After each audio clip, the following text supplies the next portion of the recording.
It's not been a great offseason for the Golden State Warriors. The Warriors reportedly, obviously, failed to land Paul George this offseason due to their reluctance to trade Jonathan Kuminga. That was a report by ESPN, and that report led many to believe that Kuminga had been assigned for the untouchable tag franchises place upon their cornerstones and young stars. However, Warriors head coach Steve Kerr said that that's not the case, actually. On Thursday, in an interview with 95.7 The Game, he basically said that everybody but Steph Curry is open to be traded, and this was the full quote. There's very few players in the league who are not talked about in trade discussions. Steph Curry is not being discussed in trade talks. Everybody else is. Everybody's got maybe one or two guys who are off the table. So the vast majority of players in the NBA, the players are constantly going to be discussed in trade talks because everybody's trying to do the same thing, which is improve. It's quite interesting that that was Steve Kerr's comment after what recently happened in free agency in the offseason, but I would like to know, how do you feel about the Warriors potentially putting their fourth year forward on the trading block to be traded? I don't think they should do it. I think they should hang on to him, give him a chance. This is the year that he could step up and really become a superstar. He averaged 16.8 points a game last year, 4.8 rebounds, 2.2 assists, 52.9% from the field. Needs to improve his three-point shooting. It was only 32.1%. But he did step up. The Warriors need a number two scorer to complement Steph Curry. Whether he can be that guy or not, maybe there's a little bit of a question mark there. Could they go out and get another scorer without having to give up Kuminga? I think that's what they should really try hard to do.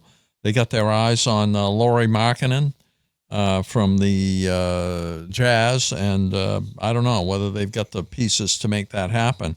They did lose two All-Stars in Chris Paul, who didn't really fit that well with the Warriors, and Klay Thompson, who was there from his rookie season, was part of the Splash Brothers. Really maybe a bit of a surprise that he didn't get re-signed. He's headed off to Dallas. So I think it's going to be tough for the Warriors. I don't see – they have Draymond Green, who's getting old now. They lost Klay Thompson, so they don't have that big three anymore. They got a bunch of role players there, Wiggins, Moody, Looney. They're trade pieces, whether you could package the three of those guys and get somebody who's a decent NBA veteran, come in and play with Kuminga and Steph Curry. I don't think it takes you very deep into the playoffs. I think the Warriors are kind of on the downturn right now. They're on a rebuild. Absolutely. No, and as has been talked about since Klay Thompson got traded, the idea of this Warriors dynasty, yeah, it's over. Absolutely, it's over. But what's funny is that Steve Kerr said, and I'll quote again, everybody else is, in the sense of, open to being traded. Well, if that's the case, then why didn't he voice his opinion when Paul George was available to be traded? Because the big portion of why Paul George wasn't going to the Warriors, after the Warriors offered multiple combinations of expiring contracts, young players, and an unprotected 2027 first-round pick, the Clippers said, hey, we'll take that. Just add Kuminga. And the Warriors like, whoa, we can't do that. Absolutely not. And shot it down. Well, if this is the case, I think Steve Kerr should have spoke up when that potential trade was going down. Because even Paul George admitted it was this close to happening. Paul George was almost in the gold and blue and playing alongside Steph Curry and Draymond Green and Kevon Looney. But instead, now the Warriors have to try to pry Lauri Markkanen, and reportedly the Jazz have been offered 3 first-round picks for him, which, what would you rather choose? A bunch of expiring contracts, 1 first-round pick, and a young player, or 3 first-round picks and Lord knows however many more, whether it's players or picks, to go get Markkanen. I think I'd rather prefer Paul George, personally, because he's a developed player. I think he's definitely, I think that might be a little bit of a hot take, but better than Markkanen.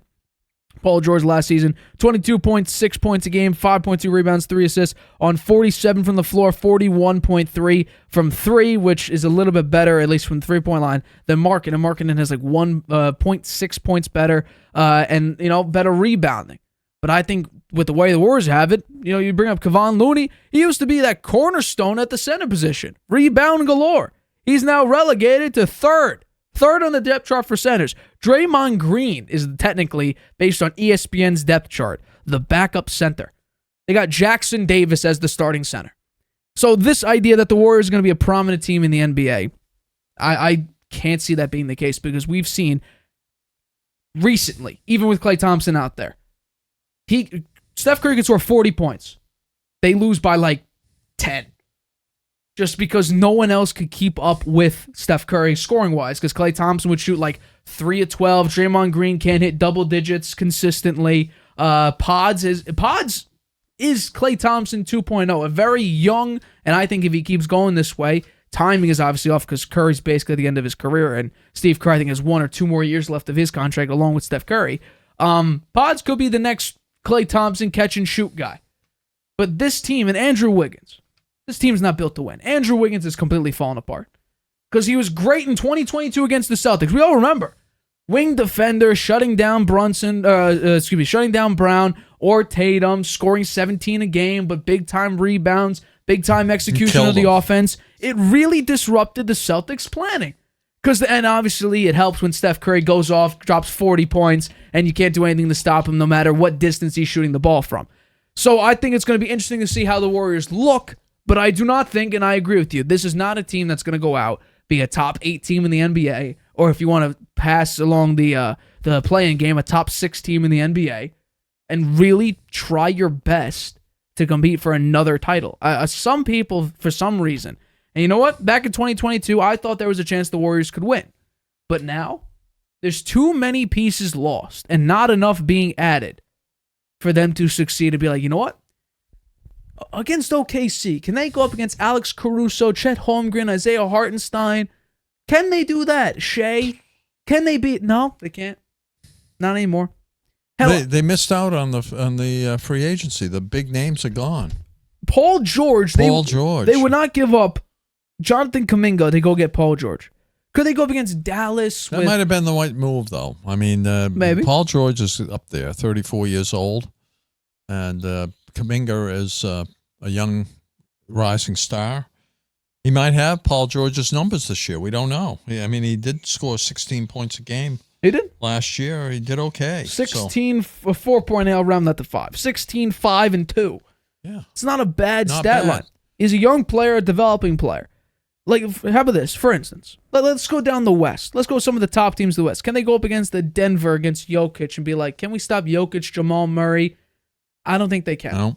No. Can they go up against Dallas with now Luka Doncic, Kyrie Irving, Klay Thompson? You have, I'm forgetting the center name, Daniel Gafford, Derek Lively. Can you go against, I don't think, too many big guys, too PJ fast. Washington. PJ Washington as well.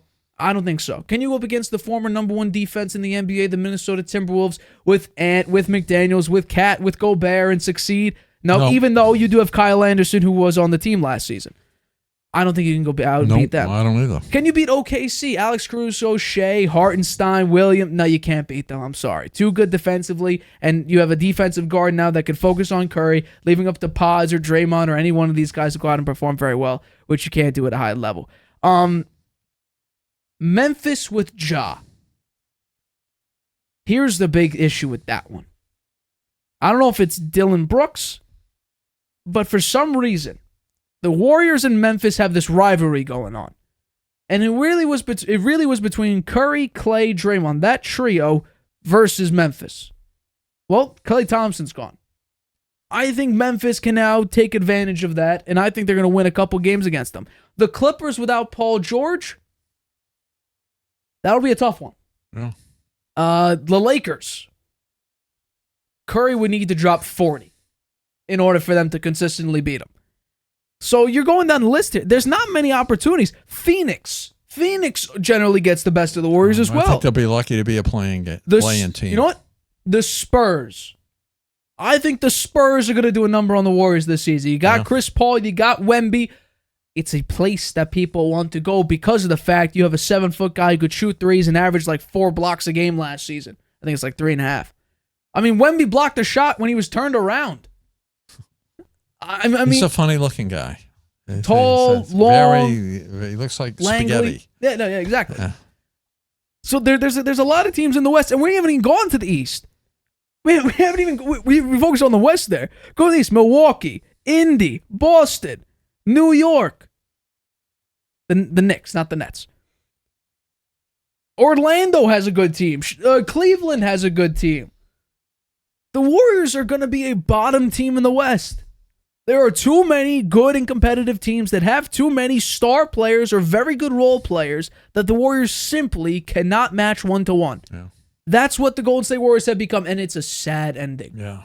But sometimes these big-time names and big-time teams generally don't end in gracefulness, where all three players or big two players go out together, and then the team just falls apart. I understand why they're not willing to trade Steph Curry, but it's in a way it's a plus and it's a minus. I mean, it's a plus for the gate. Everyone remembers Curry and his heroics and winning championship games, but it's also a minus because they could trade him now and get a lot.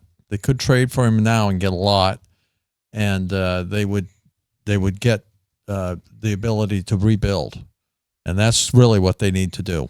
I think they've shown the last 2 seasons that they ain't got it anymore, and Draymond is over the hill, and Curry is still playing at a elite level, but he's just him, and that ain't gonna cut it.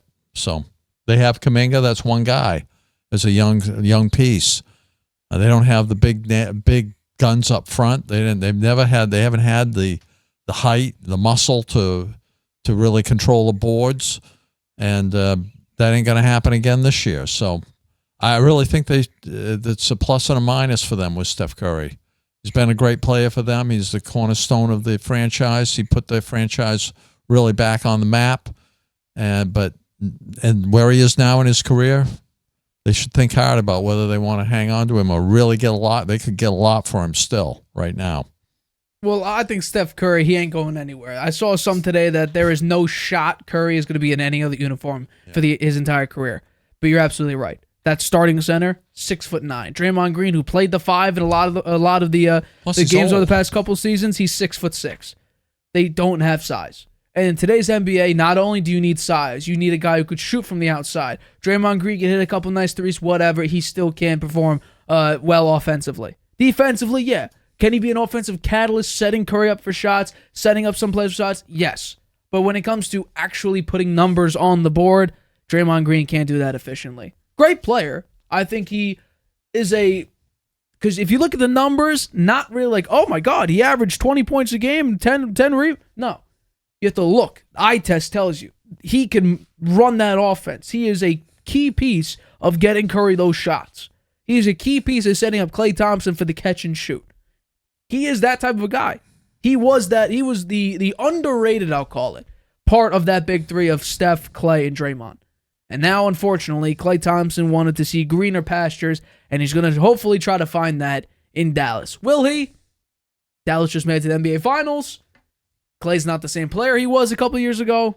We'll see what it looks like. But so far, Warriors, I think me and you could both agree, probably not a top 8 to 10 team in the NBA. I think they'll be lucky to be in the play-in. I completely agree with you.